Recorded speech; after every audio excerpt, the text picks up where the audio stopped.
하나님을 경외함이 지혜의 근본이라는 제목으로 말씀을 보죠. 한 번밖에 살지 않는 인생을 가장 잘 살 수 있는 비결 무엇일까요? 처세술 책을 많이 보면 됩니까? 자기 개발서를 많이 보면 될까요? 성경은 인생을 잘 살 수 있는 최고의 지혜는 하나님을 경외하는 것이라고 말합니다. 우리가 읽었던 여호와를 경외하는 것이 지혜의 근본이요, 여호와를 경외하는 것이 지식의 근본이요.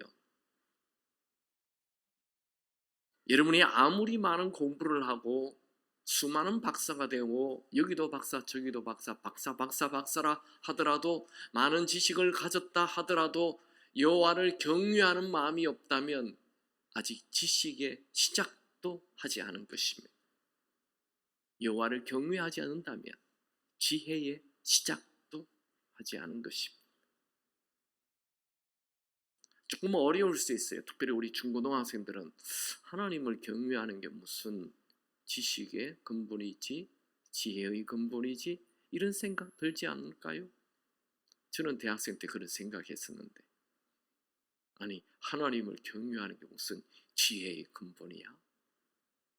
1+1 2라는 것도 가르쳐주는, 그게 좀 지혜의 시작이 아닐까?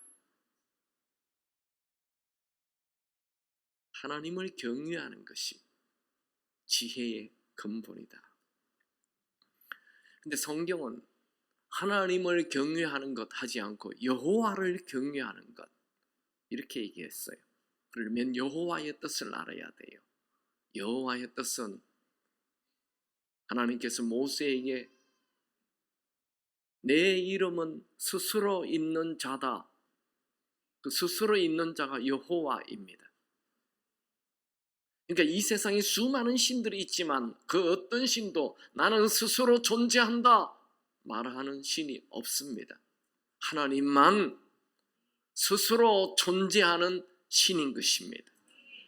스스로 존재하는 분이 이 땅의 모든 것을 만드셨다는 거죠. 그분이 근원이십니다. 성경은 하나님을 두려워하는 그 마음을 가지는 것이 지혜라는 거예요. 그러니까 내가 A를 할까 B를 할까 이럴 때 하나님을 두려워하는 마음으로 선택하는 것이 최고의 지혜라는 거예요. 아무리 지금 나에게 유익을 준다 하더라도, 아무리 이쁜 여자가 나에게 다가온다 하더라도 하나님의 눈으로 한번 생각해 봐요. 그게 최고의 지혜예요. 성경이 말하는 지혜는 하나님을 두려워하는 마음을 가지라는 거예요. 여러분, 가정생활을 잘 하려면 가정의 중심되는 부모의 눈치를 봐야 돼요. 부모를 의식해야 돼요. 학교생활을 잘 하려면 선생님을 의식해야 돼요. 선생님이 시키는 것을 해야 돼요. 숙제하라면 숙제하고 복습하라면 복습하고 해야 학교생활을 잘 하는 거예요. 회사생활 잘 하려면 사장님의 말을 들어야 돼요. 사장님의 눈치를 봐야 돼요. 사장님이 원하는 대로 회사 생활을 해야 되는 거죠.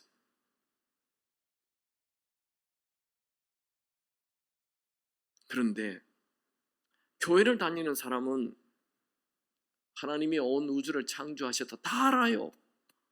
교회 다니는데. 그런데 그 창조주 하나님을 내 삶의 중심에 모시고 그분을 의식하고 그분을 두려워하지 않는다는 거예요. 즉 하나님의 눈치를 보지 않는다는 거예요. 왜 말을 함부로 하십니까? 하나님의 눈치를 안 보니까 말을 함부로 하잖아요. 여러분이 지금 부부 싸움하고 있는데 제가 더 가운데 있으면 싸울 수 있어요? 꼴랑 별 볼품 없는 목사가 떡 서 있어도 안 싸웁니다. 목사가 가고 나면 싸우자. 근데 하나님이 계시는데, 목사님보다 천배 만배보다 위대하신 분이 하나님이 계시는데, 근데 하나님은 의식하지 않는다는 거지요. 교회에 오래 다니면 사랑의 하나님 얘기를 너무 많이 들어서 하나님 눈치를 보지 않는다는 거예요. 현대인들은 하나님을 두려워하는 마음이 사라져버렸어. 그래서 신본주의에서 인본주의가 되었어.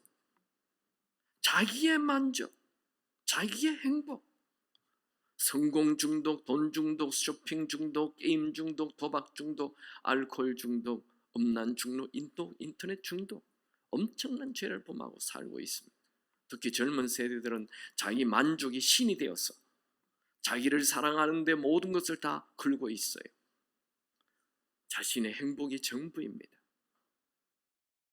이들은 인생 사는 목적이 자기 행복입니다. 저는 분명히 말씀합니다. 자기 행복을 위해 사는 사람의 결론은 지옥입니다. 창세기의 죄는 내 행복을 위하여 먹음직스럽고 보암직스럽고 탐스러운 것, 내 멋대로 사는 것이고, 탕자의 죄도 주인 되는 아버지 집을 떠나 내 마음대로 사는 것이고, 로마서에서 말씀하는 죄도 내 마음에 하나님 두기를 싫어하는 것이 죄라고 말하고 있죠. 여러분, 온 우주는 나를 중심으로 움직이지 않습니다. 큰 착각입니다. 온 우주는 스스로 계시는 분 하나님 중심으로 움직이고 계시는 것입니다. 내가 우주를 움직이지 않습니다. 내가 우주의 중심이 아닙니다. 여러분, 나는 우주의 작은 티끌에 불과합니다. 온 우주의 중심은 하나님이십니다. 여러분이 만약 하나님을 경외하는 마음을 놓쳐버린다면 삶의 중심을 잃어버린 것입니다. 자동차로 말하면 엔진이 멈춘 것입니다. 여러분, 나를 기쁘게 하려고 하지 마십시오. 나를 기쁘게 하려고 하면 자칫 교만해지고 쾌락에 빠지고 죄에 빠지게 됩니다. 여러분, 정말 여러분의 인생을 잘 살기를 원하십니까? 아멘 안 합니까? 그렇다면 하나님을 여러분 삶의 중심에 모시고 그 하나님을 경외하시기 바랍니다. 하나님은 이스라엘 백성들에게 무엇보다도 하나님을 경외하라 말씀하셨죠. 신명기 10장 12절 다 같이 한번 읽어볼까요? 시작.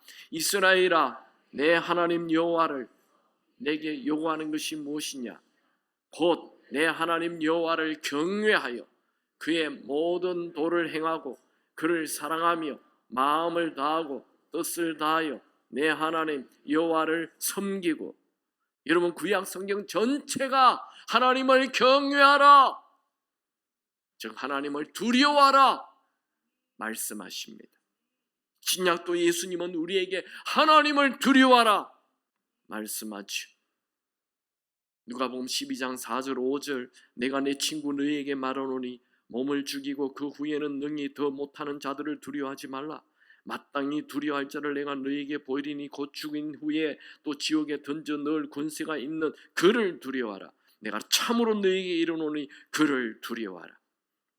예수님은 우리에게 사람 두려워하지 말고 마땅히 우리를 지옥에 넣을 수 있는 하나님을 두려워하라 말씀하십니다.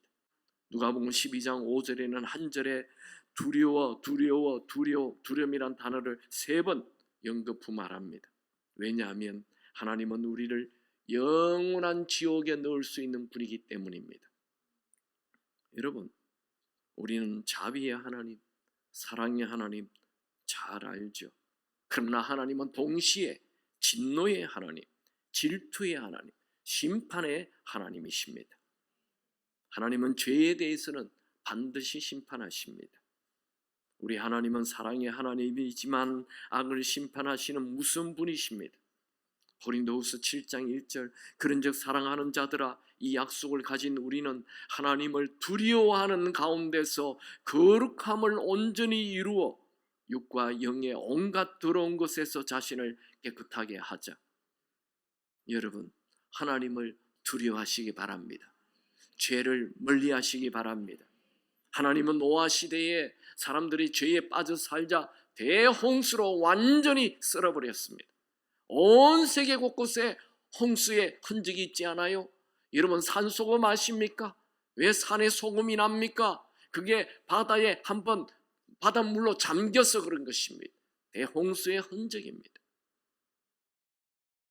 하나님은 소돔과 고모라가 죄에 빠져 살자 하늘에서 불을 내려 소돔과 고모라를 그냥 없애버렸습니다.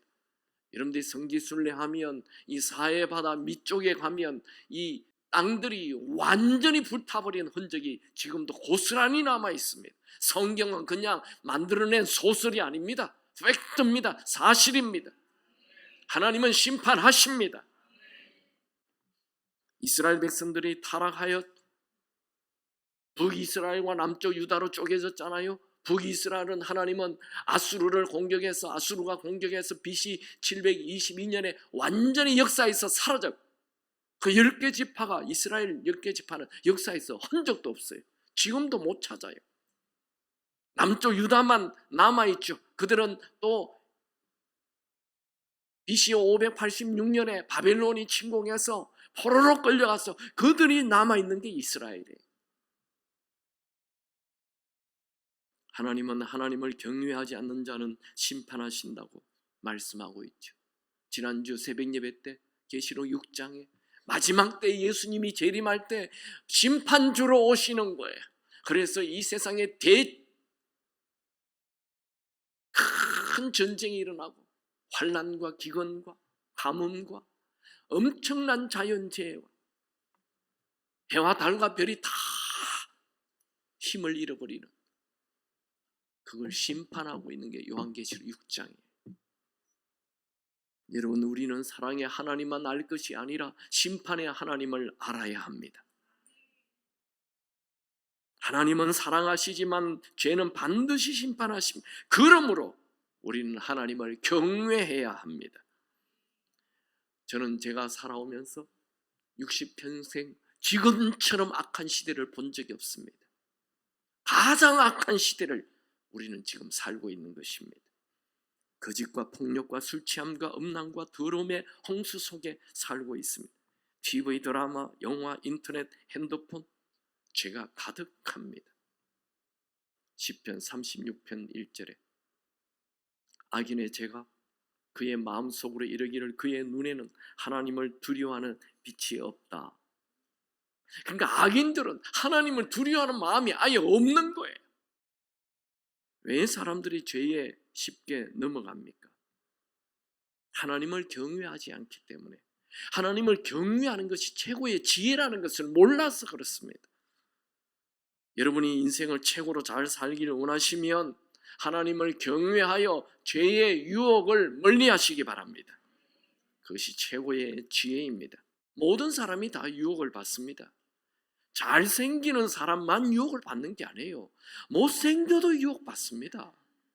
나는 못생겼으니까 괜찮다 그러지 마세요. 돈 있는 사람만 유혹을 받는 게 아니에요. 가난해도 유혹을 받습니다. 예수 못 믿는 사람만 유혹받는 거 아니에요. 예수 잘 믿어도 유혹받습니다. 예수님도 유혹받았습니다. 다 유혹받습니다. 사탄은 우리에게 와서 얘기하죠. 이 정도는 괜찮아. 다들 그런다니까. 너만 뭐 유독 왜 그래? 야, 교회 다녀도 다 해. 한잔 해. 아니 그 장로님도 한다던데. 야, 목사님도 한대. 그 교회는 아예 그냥 예배 다 마치고 목사님들하고 장로님하고 같이 한대. 유혹은 아무도 모를 때 오는 게 유혹이에요. 단 한 번의 유혹도 단호하게 거절해야 합니다. 여러분, 죄는 달콤합니다. 죄는 재밌습니다. 죄는 쾌락을 줍니다. 요즘 애들 말로 기분 죽여줍니다. 그런데 그 죽여주는 기분이 진짜로 죽인다는 걸 알아야 합니다. 여러분, 우리 인생의 최고의 적이 누굽니까? 바로 나예요. 죄는 내가 유혹받는 것입니다. 야고보서 1장 14절 15절 오직 각 사람이 시험을 받는 것은 자기 욕심에 끌려 미혹됨이니 욕심이 잉태한 자 죄를 낳고 죄가 장성한 자 사망을 낳느니라. 야고보서에서는 죄는 잉태의 문제라고 얘기합니다. 유혹은 죄를 잉태하는 것이고 결국 사망, 죽음을 낳게 한다는 거예요. 여러분, 죄는 하나님을 무서워하지 않는 것입니다. 죄가 내 인생을 망친다는 걸 기억하십시오. 유혹이 다가옵니까? 하나님을 무수하면서 과감하게 유혹의 자리를 떠나십시오. 우리 자매님들, 명품 사이트 클릭하지 마십시오. 시간과 재정을 다 낭비합니다. 형제님들, 음란한 사이트 클릭하지 마십시오. 미래를 어둡게 만듭니다. 청소년들, 만화, 게임, 폭력, 포르노 사이트 클릭하지 마십시오. 미래를 망칩니다. 여러분, 쾌락을 즐기려 하지 마시고 소소한 기쁨을 즐기시기 바랍니다.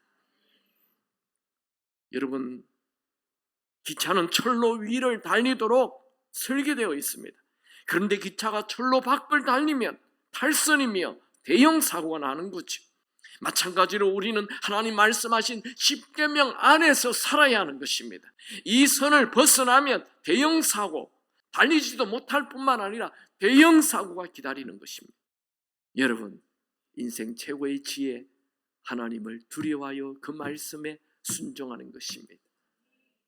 그렇게 살게 되길 축원합니다.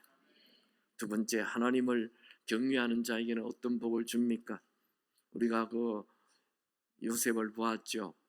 요셉이 부인의 유혹에도 불구하고 죄를 범하지 않고 그 결과 감옥에 들어갔습니다. 여러분이 하나님 말씀에 순종해서 나쁜 일이 생겼다, 그건 기대하시기 바랍니다. 더 좋은 일이 반드시 나타납니다. 여호와를 경외하는 것이 최고의 지혜라 했죠. 우리는 눈에 보이는 이익만을 찾으며 지혜를 생각합니다. 그런데 우리는 아무것도 모르지만 하나님을 경외하면서 그 길을 갔을 때 억울한 일을 당하잖아요. 하나님은 미래를 보시기 때문에 그게 결국은 최고의 지혜가 된다는 거예요. 요셉이 감옥에 들어갔기 때문에 그가 애굽의 총리가 되었던 것입니다. 어떻게 총리가 됩니까? 꿈을 해석해서. 꿈을 해석하는 능력이 어디에서 생겼나요? 감옥 안에서. 하나님 말씀에 순종하면, 하나님과 가까워지면, 하나님을 경외하면 자꾸 하나님하고 가까워지는 거예요. 고통이 있더라도 힘들더라도 하나님을 경외하는 쪽을 선택하면 하나님하고 친해져 버립니다. 시편 25편 14절, 여호와의 친밀하심이 그를 경외하는 자들에게 있으며 나는 왜 하나님하고 친해지지 않지? 어려울 때 내 좋은 이익을 선택해버리기 때문에 하나님과 친해질 수가 없습니다. 유혹이 왔을 때, 죄가 다가왔을 때 쉬운 길로 가니까 하나님과 멀어지는 거예요. 하나님은 하나님을 경외하는 자에게는 하늘의 지혜를 주십니다. 시편 25편 12절, 여호와를 경외하는 자 누구나 그가 택한 길을 그에게 가르치시리로다. 하나님을 경외할 때 하나님이 지혜를 주신다. 최고의 지혜는 하나님을 경외함에 있습니다. 여러분들이 정말 지혜롭게 살기를 원하십니까? 내 인생은 왜 이렇게 복잡하지? 이게 차 운전하시는 분들, 가끔 차를 운전하다 보면 항상 그렇게 꼬이고 막 길이 엉망인 이 교통이 엉망이 되는 그런 장소가 있죠. 그 장소, 거기는 서로 나가는 길은 하나인데 서로 그냥 병목 현상이 일어나가지고 서로 그냥 나간다고 끼어들고 또 끼어들고 끼어든다고 또 빵빵거리고 그냥 그런 길은 안 가고 싶죠. 그런데 어느 날 그 길을 갔는데 정리가 쫙 돼 있는 거예요. 아무도 새치기를 안 해요. 무슨 일입니까? 까만 라이방을 쓴 폼 좋은 아저씨가 하나 서 있어요. 그러면 완전 질서가 돼요. 아무도 끼어들지 않아요. 완벽한 질서가 생겨버리는 거예요. 여러분 인생이 복잡한 거, 하나님이 다 까만 아이방을 쓰고 서 있으면 다 정리가 되는 거예요. 근데 이 하나님이 안 보이는 거예요. 이 하나님이 보여야 내 삶에 질서가 드는 거예요. 하나님이 보여야 끼어들지 않아요. 죄 짓지 않습니다. 하나님이 보이는 게 믿음입니다. 믿음의 사람만 죄를 짓지 않습니다. 결국 이 하나님을 경외하는 것은 믿음의 문제입니다. 우리 하나님, 우리 눈에 보이지 않지만 분명히 살아계십니다. 산을 봐도 꽃을 봐도 나무를 봐도 곤충을 봐도 하나님이 계시고, 지구를 봐도 하늘을 봐도 태양을 봐도 하나님은 분명 살아계십니다. 성경을 봐도 성경에 기록한 대로 이 세상이 지금 가고 있잖아요. 하나님 분명히 살아계십니다. 여러분, 그분 앞에 인생 사시기 바랍니다. 절대 죄를 선택하지 않는 자 되시길 축원합니다. 여러분, 인생 복잡할 거 없어요. 그분을 경외하면 됩니다. 그분을 두려워하면 인생의 질서 잡힙니다. 그분을 두려워하면 모든 것에 부족함이 없을 것입니다. 시편 34편 9절, 너희 성도들아 여호와를 경외하라. 그를 경외하는 자에게는 부족함이 없도다. 말씀 정리합시다. 아이패드를 한번 보여주십시오. 자, 오늘 하나님을 경외함이 지혜의 근본이다. 경외가 뭡니까? 공경하고 두려워하는 것. 공포의 두려움이 아니고 존경하는 두려움, 거룩한 두려움, 좋은 두려움을 말합니다. 하나님을 경외한 사람, 첫 번째 사람이 아브라함입니다. 아브라함은 어떻게 하나님을 경외했죠? 순종함으로 경외하는 자. 두 번째 사람 요셉입니다. 요셉은 어떻게 하나님을 경외했습니까? 죄를 짓지 않으므로. 이 경외하는 자에는 어떤 축복이 있습니까? 하나님을 경외하는 자는 아브라함에게 범사의 복을 주었다 했어요. 하나님을 경외하는 자에게는 하나님과의 친밀한 관계를 맺게 되어서 하나님이 그에게 모든 걸 말씀해 준다는 거죠. 여러분, 하나님을 경외하는 삶을 선택하게 되길 축원합니다. 최고의 지혜입니다. 영국의 청교도들이 하나님을 경외하며 살겠다고 1620년 미국으로 메이플라워를 타고 배를 타고 미국이라는 나라를 세웠어. 이야, 불과 100년 만에, 100년도 되지 않아 전 세계를 지배하는 어마어마한 나라가 되어버렸어.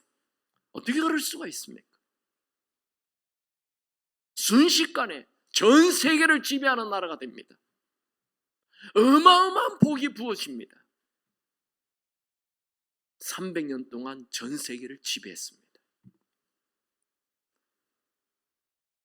1620년에 시작된 그 축복이 하나님을 경외했을 때, 근데 1960년 케네디 대통령이 신본주의에서 인본주의로 확 바꾸지요.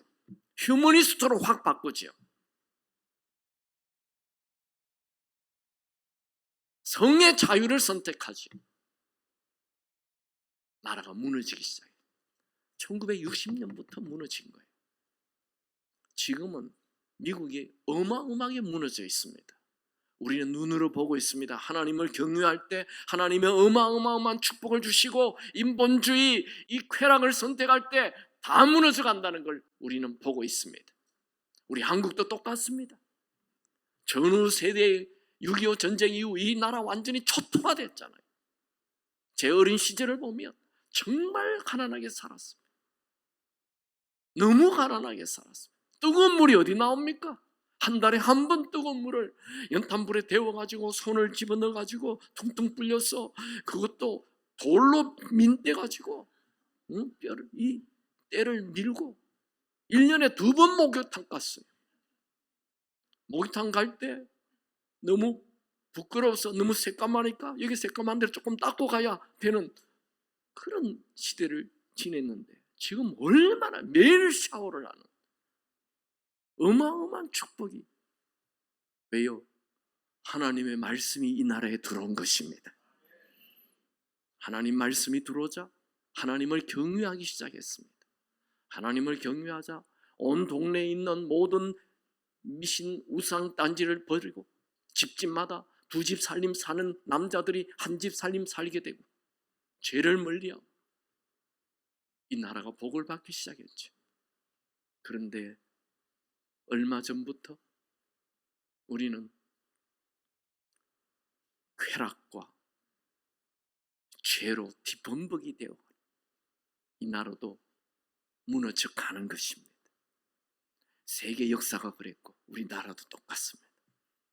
하나님을 경외하면 하나님의 범사의 축복을 주시고, 하나님을 버리면 하나님도 우리를 버려버리는 것입니다.